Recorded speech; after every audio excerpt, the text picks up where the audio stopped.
So today I'm checking out the Creative XF1 speakers, and honestly, I was curious if these are actually worth the hype or just another spec sheet flex from Creative. Right away, these are compact desktop speakers, but don't let the size fool you.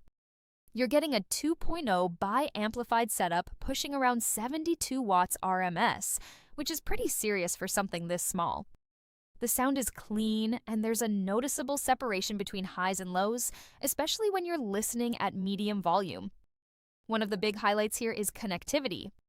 You've got USB-C, AUX, and Bluetooth 6.0 with LDAC support.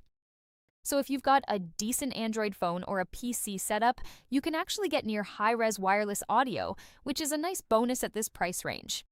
There's also a built-in DAC supporting up to 12-bit audio, plus a 10-band EQ in the Creative app, so you can actually tweak the sound to your liking instead of being stuck with one profile. Now, bass heads might want a sub later on, because while the lows are decent, they're not earth-shaking. Overall, these feel like solid all-rounder desktop speakers. Great for music, gaming, and casual movie nights, but not for hardcore audiophile setups.